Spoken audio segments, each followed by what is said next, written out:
Welcome back. Hope everybody got some decent lunch and is ready to enjoy the rest of the afternoon as we make it down the home stretch for the two-day Production Summit Conference. We now have Eliot Mack from Lightcraft Technologies, who's going to tell us all about importing Gaussian splats and 3D global objects into, out of, and back into Unreal Engine. Let's give a big hand for Eliot Mack. All right. So title of the talk is Bye Bye Brain Bar. That may be a slightly overextension, but you'll see what we're talking about as we go through this. We're going to be talking about location compression and how it enables a new kind of storytelling platform. My name is Eliot Mack, co-founder and CEO of Lightcraft Technology, and I'll give you a little bit of historical context. Lightcraft has been doing virtual production for quite a while, and this is virtual production about 12 years ago, around 2012. And this is our systems. We built big, expensive systems, markers in the ceiling, machine stuff on the cameras, etc. And they were not light. So on our left is an Anvil case holding all the HDSDI signals. On the right is a suitcase PC also holding all the stuff. And it weighs a lot. And we schlepp them all around the world. We have the standard stories of people dropping things off the back of trucks. But you needed to have this big workstation, so that's what you did. And in the modern days, we have more cases. So it's not getting better. Right now, you have more stuff to schlep around. So this has a recurring theme here. And that's that you need big iron, and you've needed it through the whole history of virtual production. And you need it because you want to see what you're doing, right? You want to see where things are. Things have historically been in the 3D space, so you need to render in 3D. If you want to render in 3D, have it look good, you have a big workstation, and therefore we're back to the Anvil cases and pushing things around. And as Yoda would put it, weight leads to suffering. So I've suffered quite a bit on that. Well, some new stuff is coming up. Gaussian splats is in some ways, it's been around for a while. The basic concept dates from the 1990s. But what it ultimately is a way to compress light and some form of light fields into a compact form. You can compress a whole scene into something much smaller. And you could do this for a while, but there have been very recent breakthroughs in training and location scanning. And so this has all of a sudden made some potential new workflows possible. So just for reference, once again, if you look at the old way of scanning, this is 50 pounds in a tripod. This is a Leica scanner. I think this is a theodolite. And you'd take it out, hoist it out of the case, put it down, clamp it down, pull out the legs, hit a button, hide behind something so the laser scanner doesn't hit you, come back 5 minutes later, pick it up, beep, hide, repeat. Then you have to align the point clouds, you have to download the point clouds, then you have to align the point clouds, and then you have to mesh 3 billion points, to which there may be a solution out there. I took several runs at this and did not find ones that were nice or easy. So again, suffering, recurring theme here. But there's some new things that are coming out. So this is literally from 2024.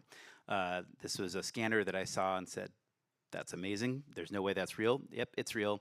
Spinning LiDAR and color cameras. It is generating a real-time SLAM system, so simultaneous localization and mapping, which means instead of going scan, and then later on trying to mesh all your point clouds together, as you're walking around, it's calculating your position and generating the continuous point cloud on the fly. And so it's fast. You can walk around with it. And this was the thing that dropped my jaw. And I did not understand this until just a few weeks ago. It can actually directly generate Gaussian splats. With the old way of doing these, 3 billion point clouds, how do we mesh it? Then followed a week of work to try to get it down to a point where you could get into a 3D system. But this could actually export Gaussian splats directly. And last but not least, it has, I called up Eric and I said, Eric, this is an amazing scanner. Oh, it's the best thing. And Eric says, yeah, I've got one on my desk. So yeah, I should have just called Eric first. So this is the global object seal of approval. And just to see what this thing looks like running along, this is a person walking around scanning with it. And it's getting geometry, a point cloud, and color. And this is not final pixels. It does actually remarkably well. In fact, better than what they have in their demo when you have someone like Eric scanning it. But it's not always final pixels. But it gives you reference. It gives you a pretty good image of what you're looking at, where you are, in a far better package than we've really had before. So we're calling that the shooting splat. So this is a way that you can have a first pass at a whole location. You're going to shoot in, Manhattan. You're going to have somebody walk around and scan, and people think you're a YouTuber or whatnot. Probably not going to hassle you. If you bust out the 50-pound scanner and start blocking off traffic, you will be hassled. So it makes it lightweight, right? And so you can walk around, scan a location, a fairly large area, and that gives you enough data to plan a shoot accurately. So this is an example of Global Objects went and scanned an entire New England town, a historic town. And so this is one of the Lixil scans loaded into Unreal. And again, having been through a bunch of scans, I'm just, my jaws dropped when I could see, the detail that they were getting, with a fairly rapid result. Okay, well, that's great, but we're still on big iron, and the talk of the subject of the talk is, bye-bye brain bar. So what we want is we'd love to have a way of referencing this big scan that's on a, big machine somewhere, but have us be able to make creative decisions in an easy-to-use, lightweight manner. And fortunately, Lightcraft happens to build an iOS app called Jetset that does exactly that. So, but we need to tell it a couple things. We need to do we need to give it a reference, because the original scene might handle blocks, city blocks. And we actually want to look at several different distinct shooting locations. So we're going to add what we call scene locators. And that's just an empty 3D null, and with the named sceneloc underscore something, chair, table, etc. We're going to place them in a few different locations in the scene. And what this lets us do is later on, spoiler, we're going to push this into the iPhone, and we're going to be able to walk around and shoot with it. But we want those decisions that we make with the iPhone to reference back to our main 3D model. And that's what the scene locators are going to do. So here we go. And this is the same scene in Unreal. We've dropped in a few scene locators. This one is called, let's see, platform rear corner, because it is on the rear corner of a platform. I was very creative when I named these scene locators. A couple of these others will be building two. One of them is called shed. It's pretty easy to tell which scene locator is for which area. But that's the idea. You can sprinkle these around. You can have a ton of these in a scene. And then we're going to squeeze everything down. So we're going to start with this original quality point cloud, Gaussian splat, and we're going to crunch it down even a bit more to fit into a phone. The phone can't take the full original scan, not very well anyway. And we're going to send that, as well as our USD scene locators, with USD, which is the standard file format that Jetset reads. And we're going to push that to the Jetset app, and we're going to pick a scene locator. So this is the same scene, slightly crunched down, loaded into Jetset. And I'm going through the scene locators, which should look pretty familiar. You just saw them in Unreal. And as we export them, they just show up in Jetset the same way. So great. So we are on an iPhone. We've shot a scene.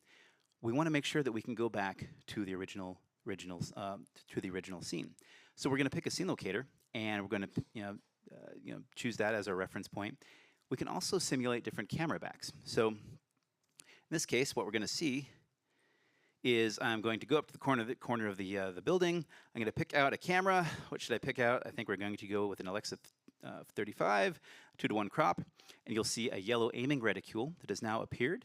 I jumped in on a 26mm lens because we want to accurately simulate both the sensor back for all the different production cameras and the lens choice. So I'm recording a take, and I'm going by, and again, I'm in my kitchen here at this point. Coming in on the door, who knows what's going to happen behind that door? That's what we're going to find out. Recorded the take. We go over to AutoShot, which is our desktop kind of counterpart to Jetset. It's just pulling the tracking data in from Jetset. It's going to wrap it up in a script that we're going to copy and paste into Unreal. And there it is. There is our tracking camera that we just had in the iPhone. Now we brought it back into Unreal. And you can already see that we're in the same spot in the scene. The camera's going to push in on the door in the same way that we did before. And I'm going to lock the camera to it. And you can see that we're basically recreating the exact camera move that I just did in the iPhone. And just for reference, Here's a wipe between the camera original, or the original real-time composite that we had in Jetset, brought back into Unreal and re-rendered. And so you can see that all the decisions we made on set, where we put the camera, what framing, what lens, are now preserved. So where this leads us is to some really fun areas. Because we can scan an entire area very, very quickly, and then we can compress it down, fit it into an iPhone, and then we can actually send it to different people who are going to be working on the production. We can actually, have people test shooting before they ever set foot on the production. You could have one person walk out, scan a pretty large area, to get a reference of where everything is, drop in a bunch of scene locators, send it to your director of photography, and they can pre-plan the whole movie one-to-one, where every decision they make in their living room, bunny slippers, is matched back perfectly to that original 3D file. You know exactly where every camera was within about a centimeter. And this, I think, is going to change how you can plan things. So here's an example. This is Alden Peters, is an influencer we're working with, and he is doing his own sci-fi epic set in a world that he created. And he's working with Jetset, and before he does each live-action production, he pre-shoots it. He loads all his scene into Jetset. In this case, it is done with, he's building the scenes in Blender. So he just loads a cut-down version of the 3D scene into Jetset, pre-shoots it. He has both an animated character and live-action characters, so he puts a CG stand-in for the live-action character. But he'll actually shoot the entire script, and he edits it, and we look over at things on Dropbox, and talk about things, maybe add a shot here, and we're talking in the language of cinema. We're not just making guesses. We're talking with precision and timing. We know the framing, we know the camera motion, we know the cuts. Excuse me. So we can actually speak cinema.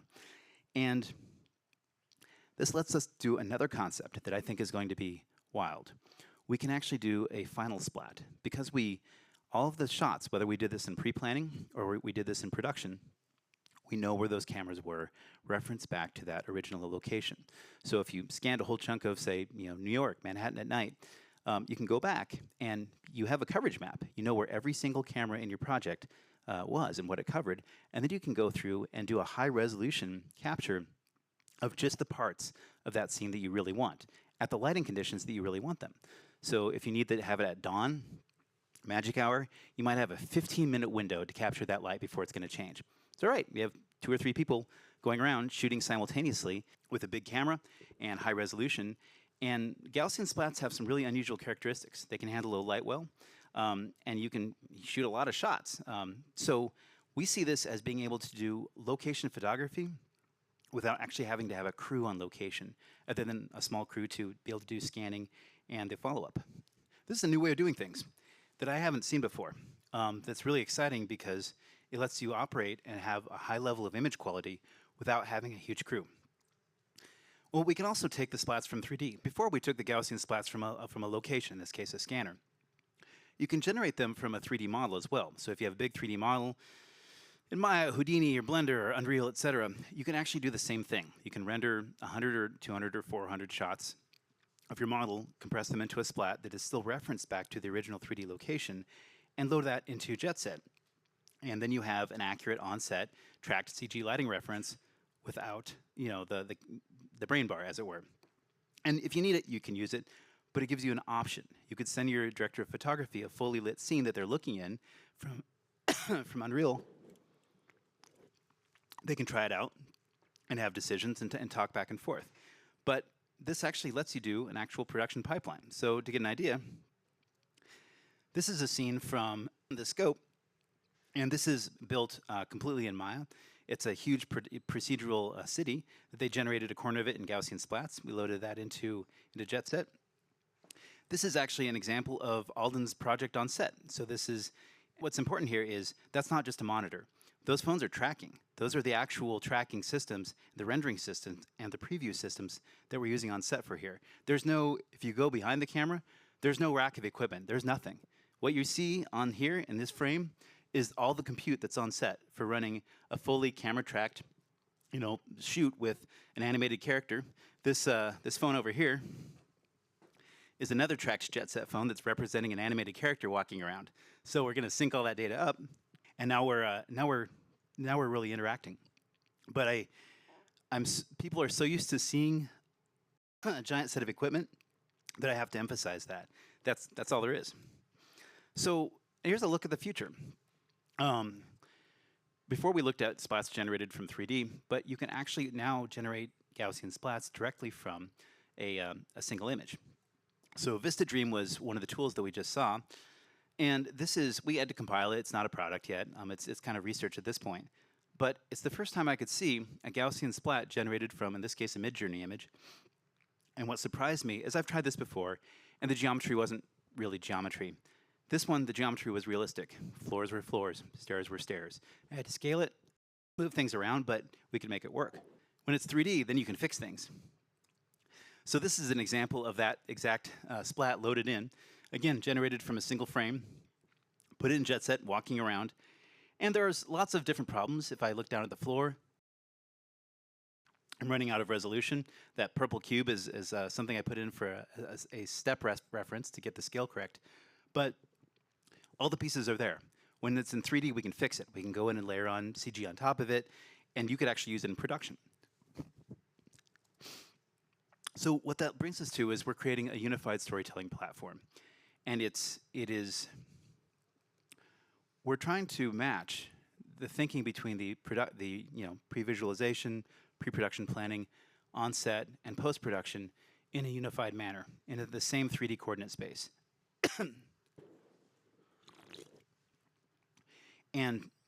But in a lightweight manner, right? So you want to plan your expensive shoot, but plan it in your PJs, because the moves that you make, the test shots that you make, will match exactly, perfectly one-to-one in production. And it gives you a couple of options, right? So you can do production set tracking. We can track on a green screen stage with the iPhone. We can also track on location. This is one of the great, I think, untapped areas of virtual production, is finding throat's kind of going nuts over here, that's all right, is finding a piece of location that works for the parts that your actors want to contact, right? The parts that they want to touch, want to move. It's better if it's real.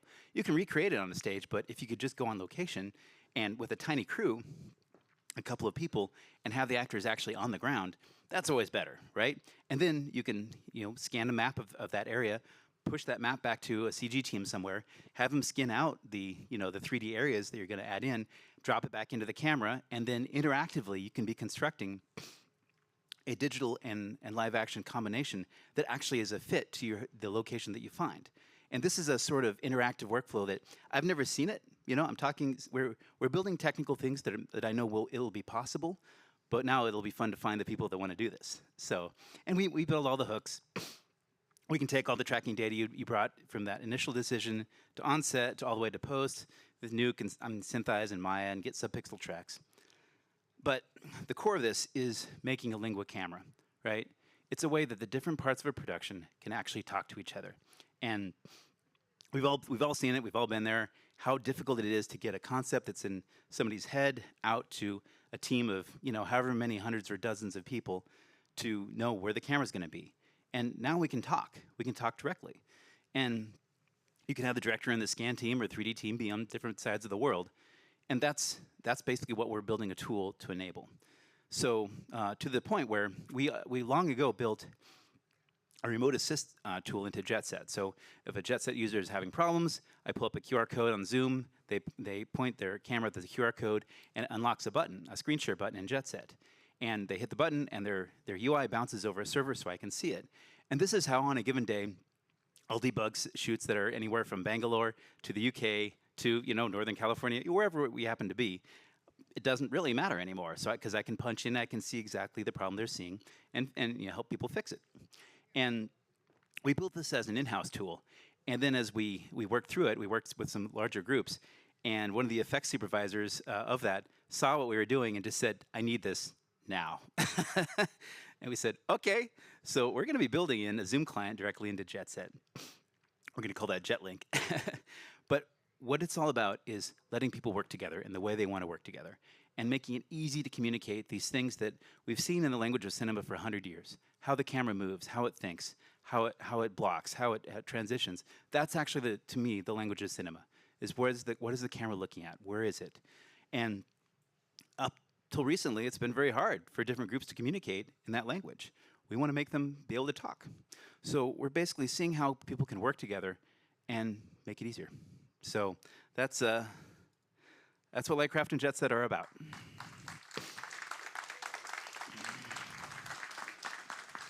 Okay, well, we have about 10 minutes right now for our Q&A session. So James Blevins, of course, who else? I'll be right there, James. One sec. Drink some water. Yeah. That's amazing. And I just want to make sure I got my head wrapped around this.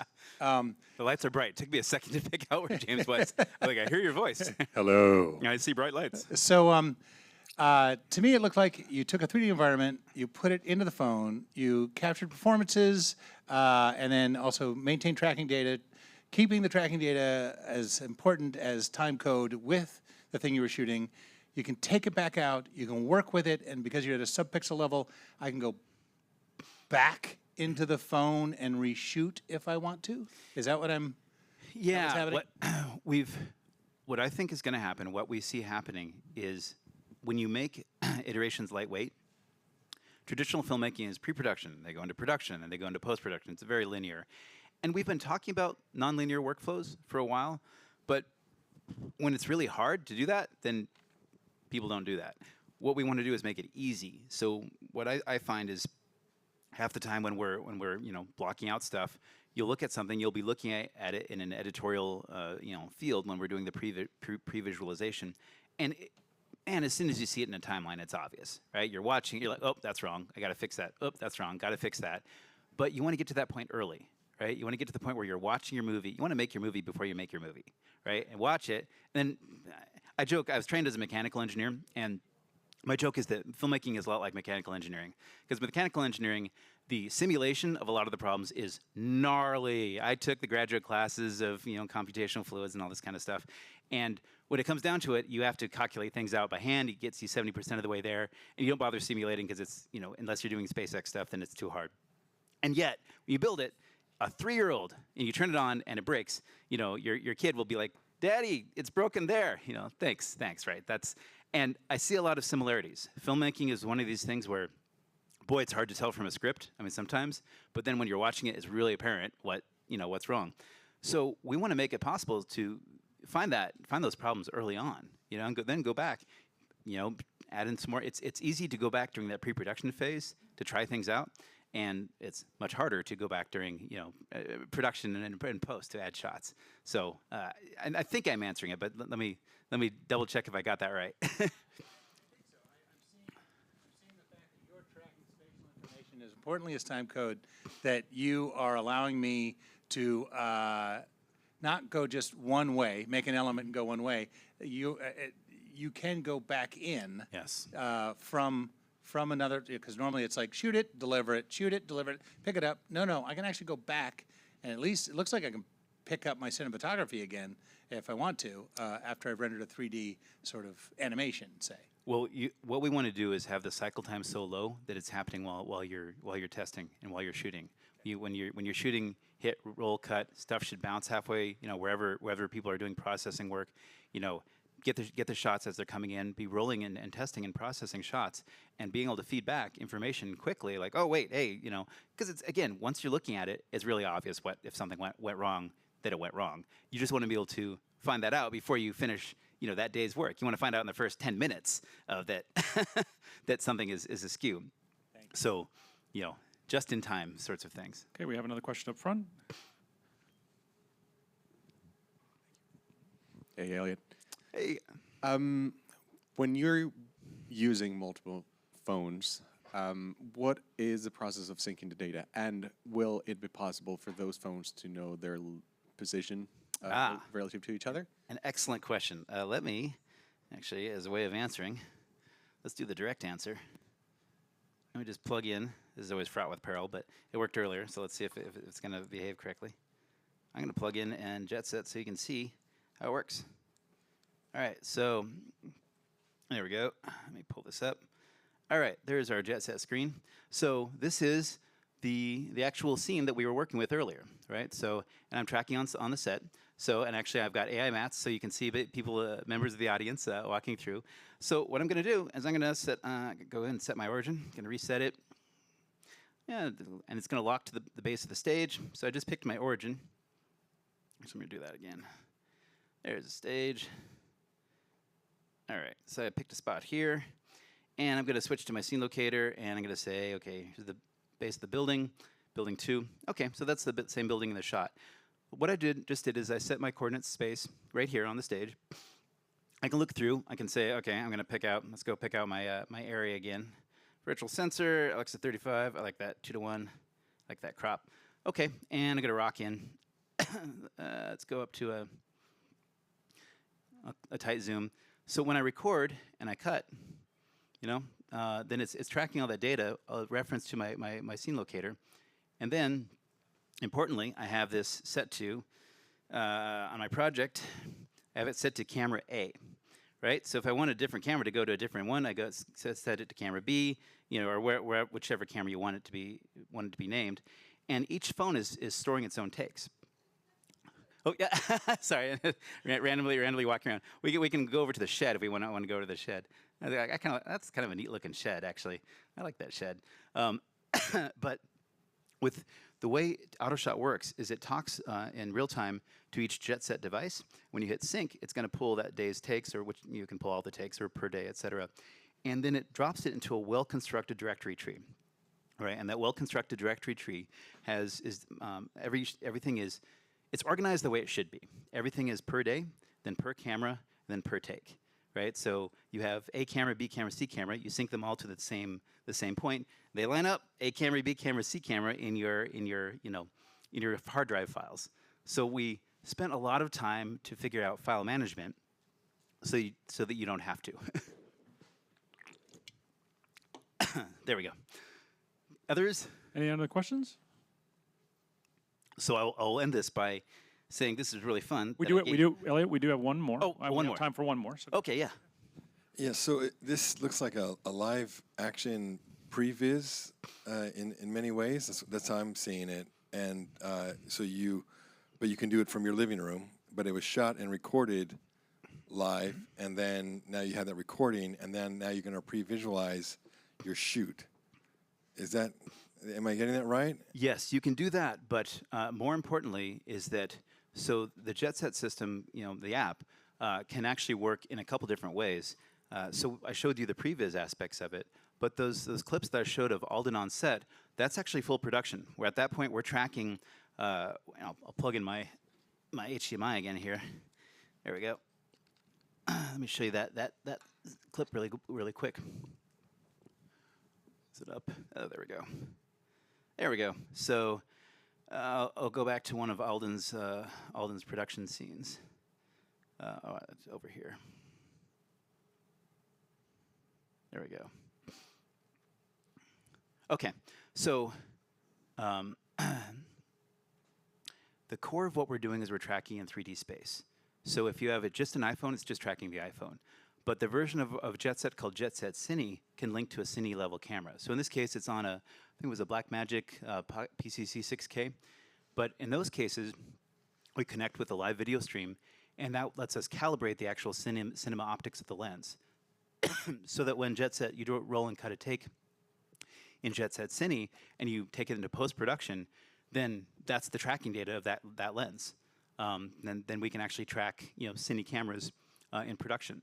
So what we're trying to do is make a very simple, easy way to use way of going in cinematic language from pre-production, trying things out, to on-set, where it's tracking. And again, this is not a monitor. That iPhone is tracking in 3D space as that boom slides through several feet of motion, and with an accurate match of the Cine lens. So it's doing real virtual production, just as you would with a large stage. We're just doing it in an iPhone. Now, there's categories where we're doing it for a smaller scale green screen shoot. If you get a big enough volume, I'm going to say go ahead and get a big tracker. But for a huge number of cases, like if you're running a small, tight, lean project, you can do everything you'd ever need to do. And I just did a real-time 3D demo, tracking, and my breakdown is to take off the iPhone and put it in my pocket. That answers your question, I hope? Great. It is indeed. Let me put up the QR code at the very end of all this. Oh, let me actually hit play instead of going past that. Let me try. Oh, yeah, there we go. Close enough. But that QR code will go to the App Store. The base version of Jetset is free, and because we want people to try it and learn it and understand what's now possible with that. And then there's a paid version. The $20 a month version can load Gaussian splats, and the $80 a month version called Jetset Cine can actually do fully Cine camera optical tracking and calibration. And that's the one that if you have a project where we came out of, just kind of as a historical thing, we built the big expensive systems for Once Upon a Time, Pan Am, V. That was Lightcraft has been doing this for a long time. And so we built the big machines before, and we understand what it looks like to run a production pipeline. So Once Upon a Time is my reference, and toward the tail end of the season, from roll and cut on the stage in Vancouver to in your living room, edited, finished, colored, edited, VFX, et cetera, is 14 days, 250 shots an episode, right? So at that rate of pipeline, the data throughput is unbelievable. And so every part of Jetset from the very beginning, each single take has a 10-digit unique hex ID. And that means that we are structuring our data in such a manner that we can handle high volume throughput. So the core of the app, we want you to pick it up, try it out, but if you put your foot in it and go, then you can shoot a project. You can shoot a show with this. I'm afraid that's all the time we have, Eliot. All right. Thank you very much. Give it up for Eliot Mack.